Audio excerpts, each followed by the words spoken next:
Shalom, peuple de Dieu, que la grâce et la paix de notre Seigneur Jésus-Christ soient avec vous tous. L'honneur et la joie est mien pour que je puisse vous annoncer quelque chose d'extraordinaire. Oui, bien-aimés, il y a des choses que beaucoup de gens ont espéré avoir avant que le Seigneur Jésus-Christ ne vienne. Ces choses-là leur ont été cachées par le grand mystère de l'Éternel. Mais ces choses-là, aujourd'hui, nous sont révélées à nous autres. Oui, bien-aimés, c'est ça notre bonheur, c'est ça notre gloire. Oui, bien-aimés, la Bible déclare que Christ est venu pour nous glorifier, en fait. L'œuvre de la croix, ce n'était pas pour nous laisser perdus. Par son œuvre de la croix, c'était pour que nous soyons nous tous restaurés. C'est-à-dire que nous puissions retrouver l'identité originelle ou l'identité initiale.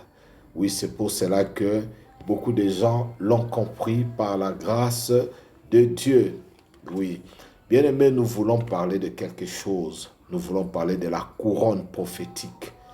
Oui, pendant que tu es en train de me suivre, quelle est cette couronne que l'ennemi t'a fait porter? Portes-tu la couronne de Dieu? Ou l'as déjà perdu? L'as-tu déjà perdu? Est-ce que la couronne qui est sur ta tête actuellement reflète-t-elle la gloire de Dieu ou la gloire du malin? Oui, bien-aimé, j'ai une bonne nouvelle pour toi. D'abord, c'est quoi une couronne? La couronne est un symbole de l'autorité. Oui. Le porteur de la couronne représente quelqu'un qui porte une autorité, représente quelqu'un qui porte une gloire, représente quelqu'un qui porte un pouvoir. Oui, bien-aimé, la personne qui porte une couronne est considérée comme celle qui vient de franchir certaines étapes et pour être glorifié, et on lui accorde une couronne.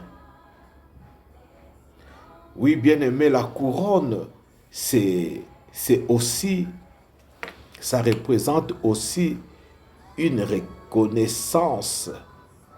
Oui, bien-aimé, une reconnaissance. Tu vois, dans le mariage, la jolie dame qui se marie porte toujours une couronne. Oui, et pour dire que cette couronne-là, il ne l'a pas portée pour la foule, mais c'est juste le mari qui dit, voilà, je lui accorde cette reconnaissance parce que elle m'a accepté. Elle mérite une couronne. Oui, bien-aimé. La Bible nous parle de 4 sortes de couronnes sur le plan prophétique. Oui, je veux que tu te retrouves aujourd'hui. Parce qu'une personne porteuse de couronne, c'est une personne qui est adorable. Oui, bien aimé, c'est une personne qui est appréciable. C'est une personne que on doit du respect. On doit une certaine galanterie devant une personne qui porte la couronne. C'est une personne naturellement qui mérite même certains mots doux, allais-je dire, certains compliments. Mais nous voulons entrer d'abord dans le mystère de la couronne. Oui, on commence avec les départs, les débuts. Bien-aimé, je te conseille de prendre ta Bible, d'ouvrir le livre de Genèse. Genèse, nous allons prendre le chapitre 3. Le chapitre 3, nous prenons le verset 17 à 18 que nous lisons. Il dit à l'homme, puisque tu as écouté la voix de ta femme et que tu as mangé de l'arbre au sujet duquel je t'avais donné cet ordre, tu n'en mangeras point, le sol sera maudit à cause de toi, c'est ta force de peine que tu en tireras la nourriture tous les jours de ta vie. Il te produira des épines. Ronce et tu mangeras de l'herbe des champs. Oui, bien-aimé, c'était une couronne de malédiction que le Seigneur lui-même, une couronne de jugement que l'Éternel lui-même avait accepté de faire porter à l'homme. Une couronne de jugement parce que l'homme avait obéi suivant une attaque satanique. Oui, bien-aimé, beaucoup de gens continuent de souffrir de cette couronne d'épines. Oui, bien-aimé, à cause de la désobéissance antécédente, consciente ou inconsciente, et ils se retrouvent dans une souffrance. La terre ne produit rien. La terre commence à produire de la souffrance. La terre commence à produire de la médiocrité. La terre commence à produire de la maladie. La terre commence à produire de la pauvreté, de célibat, de rejet et toutes les mauvaises choses qui s'en suivent. Oui, bien-aimé, c'était la nature de l'homme. Pendant près de 4000 ans, l'homme en avait souffert. Il était dans ça. Il était dans les épines et dans les ronces. Donc l'image de l'homme reflétait les épines et les ronces. C'est-à-dire que la mort n'était pas loin. Et il n'y avait pas de salut après la mort. Il y avait la condamnation, rien que la condamnation. Oui, bien-aimé, moi je bénis le Seigneur à cause de son amour. Oui, bien-aimé. Lisons encore Genèse 5, 29. Nous allons voir, et le Seigneur est en train de nous amener quelque part. Il lui donna le nom de Noé en disant, celui-ci nous consolera de nos fatigues et du travail pénible de nos mains provenant de cette terre que l'Éternel a maudite. Oui, bien-aimé, même dans la postérité d'Adam, après Seth jusqu'à Noé, la malédiction continue à planer. La malédiction était toujours là. C'est-à-dire que Dieu ne voulait pas regarder l'homme. Il ne voulait pas tourner son regard vers l'homme. Même quand l'homme pleurait, ce n'était pas le problème de Dieu. Même quand l'homme criait, ce n'était pas le problème de Dieu. Donc, c'est-à-dire, c'est notre Créateur qui nous a créés à son image et suivant sa ressemblance, s'était retiré du haut de son trône. Il a fermé les yeux sur tout ce qui pouvait arriver à l'homme. Oui, bien-aimés, prenons maintenant les livres de Matthieu 27, 29. Nous allons lire rapidement parce qu'il faudrait que le Saint-Esprit aujourd'hui puisse enlever cette couronne d'épines, de souffrances, de misère, de célibat, de déception, de rejet, de pauvreté et de la sorcellerie qui est sur ta tête. Tout est possible parce que tu as un Dieu vivant, un Dieu capable. Oui, bien-aimé, regarde ce que le Seigneur nous dit. Oui, bien-aimé, le Seigneur Jésus, nous avons dit dans Matthieu 27, qu'est-ce que le Seigneur a fait pour toi, bien-aimé? Matthieu 27, 29, la Bible nous dit ceci.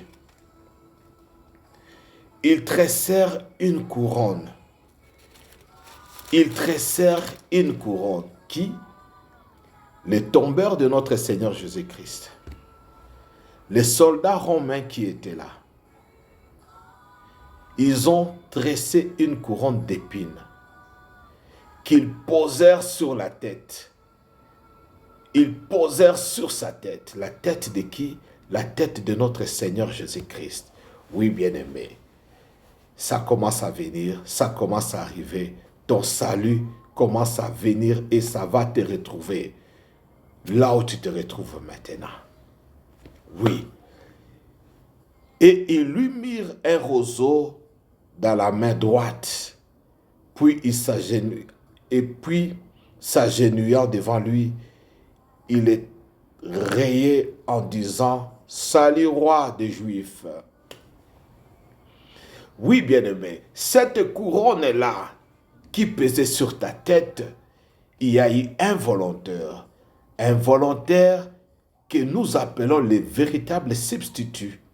Le véritable substitut, qu'est-ce qu'il a fait? Il a pris ta place. Oui, bien-aimé, il avait accepté d'enlever toutes les épines qui auréolaient ta vie, qui environnaient ta vie. Quand tu entres dans une affaire, ça ne marche pas parce que les épines te réclamaient, ainsi que les ronces. Quand tu entres dans des fiançailles, ça te réclamait. Oui, ta santé t'est née juste à bout de fil à cause des effets de cette couronne d'épines, à cause des épines que l'ennemi est venu renforcer dans ta vie en profitant de la colère de Dieu sur Adam. Mais il y a eu un véritable Adam.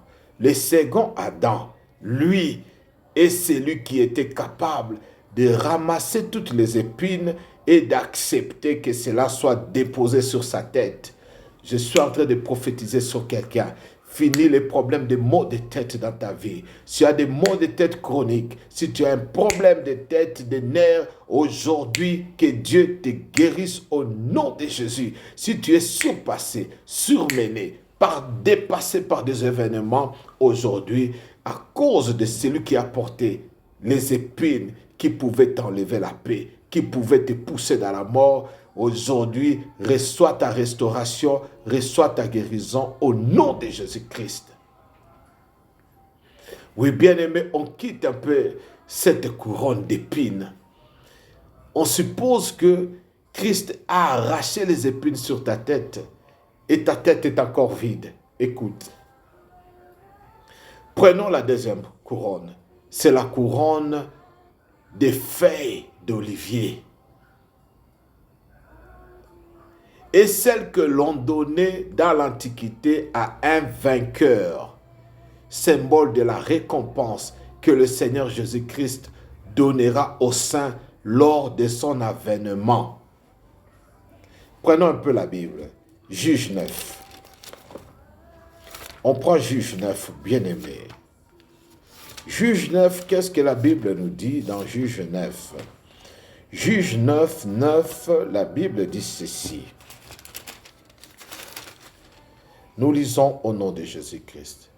Mais l'olivier leur répondit, renoncerai-je à mon huile qui m'assure les hommages de Dieu et des hommes pour aller planer sur les arbres? Waouh!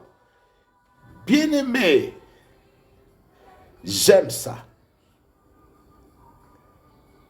La couronne des feuilles des oliviers. En réalité, l'olivier produit de l'huile que vous appelez notamment l'huile d'olive, qui sert à la cuisine évidemment et aussi utilisée pour d'autres formules de prière. Oui, parce que c'est une recommandation sur les malades et pour oindre certaines personnes. L'huile d'olive fait partie de la composition de l'huile de l'onction. L'olivier dit, toi les épines, tu viens pour m'étouffer. Christ est venu t'enlever, tu es parti. Maintenant, il est temps pour moi, l'olivier, que je sois déployé sur la tête. Moi, l'olivier, j'ai droit à ce que on puisse oindre quelqu'un. Oh là là, bien-aimé, je suis en train de dire à celui qui sera oint aujourd'hui. Le Seigneur va te oindre. Il va te donner une onction particulière. Là où tu es échoué, à cause de la présence des épines, tu vas réussir à partir d'aujourd'hui au nom de Jésus. Alléluia. Les domaines qui t'avaient enfoncé, où tu as connu les échecs, les troubles, les confusions, l'heure de l'huile d'olive arrive. L'olivier doit faire son travail. Il dit, renoncerai-je à mon huile qui m'assure les hommages de Dieu? Dieu va honorer quelqu'un, bien-aimé, dit un amen puissant. Dieu va honorer quelqu'un. Oui, Dieu va honorer quelqu'un. Tu mérites les hommages. Fini le temps de raillerie. Le Seigneur Jésus-Christ qui avait porté la couronne des épines sur sa tête avait subi les railleries que toi tu devais subir, la honte, l'opprobre, les rejets, les déceptions, tous les chocs qui t'étaient destinés. Le Seigneur Jésus-Christ les avait ramassés et les avait mis sur sa tête. Alléluia. Ta tête est libérée au nom de Jésus. Que ta tête soit préparée pour la couronne d'olive au nom de Jésus. La couronne avec le feuille des oliviers, oui, mérite d'être déposée sur sa tête, sur ta tête maintenant. Accepte cela. Tu vas voir, les choses vont changer. La malédiction de ta famille va tomber. Les problèmes, les difficultés, les esprits de mort, les esprits de suicide, de divorce et autres vont tomber. Reçois l'huile provenant des feuilles des oliviers au nom de Jésus-Christ. Oui, bien-aimés, passons à la troisième couronne.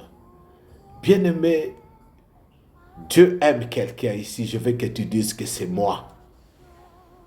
Je veux que tu dises que c'est toi que Dieu aime. Il a tant aimé le monde. Il a donné son Fils unique pour porter les épines qui auréolaient ta vie.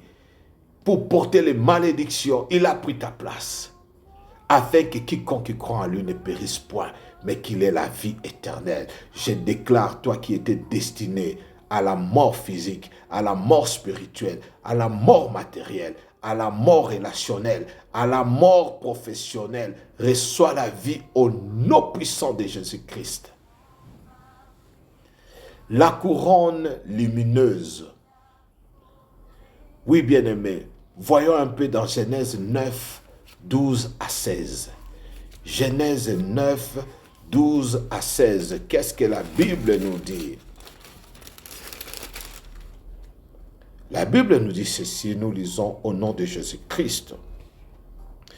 Et Dieu dit, c'est ici le signe de l'alliance que j'établis entre moi et vous, et tous les êtres vivants qui sont avec vous pour les générations à toujours. J'ai placé mon arc dans la nuée, et il servira de signe d'alliance entre moi et la terre.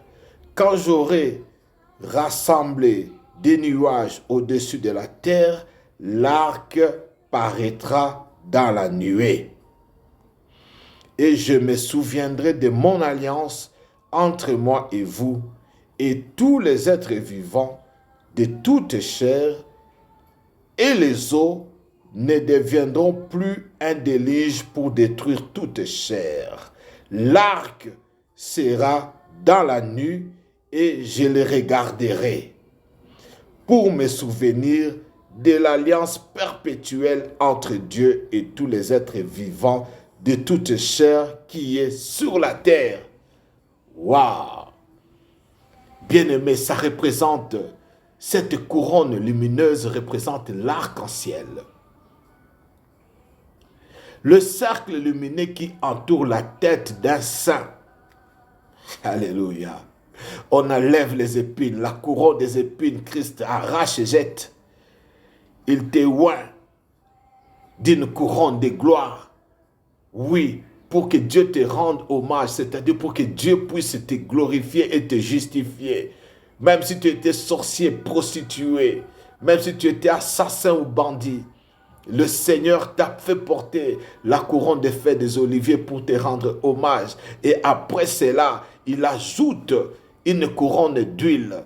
Oui, bien une couronne sur ta tête lumineuse. Une couronne lumineuse en forme de l'arc-en-ciel. Partout où tu passeras, les gens qui savent lire le spirituel comprendront que cette femme, cet homme n'est pas poursuivable, n'est pas envoûtable parce qu'il a une couronne en forme d'arc-en-ciel sur la tête. La Bible déclare, quand le 120 était enfermé dans la chambre haute, quand le Saint-Esprit était venu, une lumière en forme de langue de feu était descendue sur leur tête.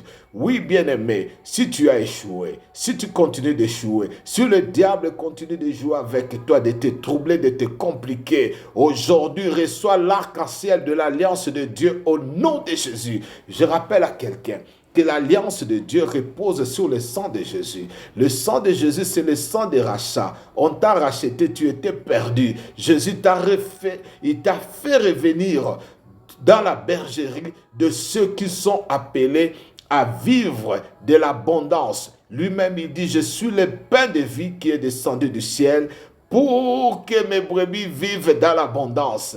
Entre dans l'abondance au nom de Jésus. Fini le chaos dans le travail. Fini, ta société ne sera plus en faillite.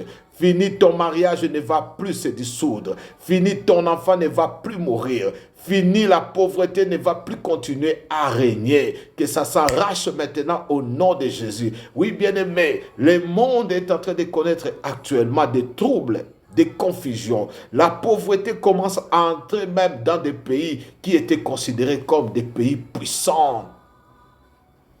Mais à cause de l'arc de Dieu, alléluia, à cause de l'alliance de Christ, cette crise n'entrera pas dans ta maison. Reçois cela au nom de Jésus-Christ. Oui, bien-aimé, écoute. Cette couronne n'est pas donnée à tout le monde. C'est l'image de la tunique. Alléluia.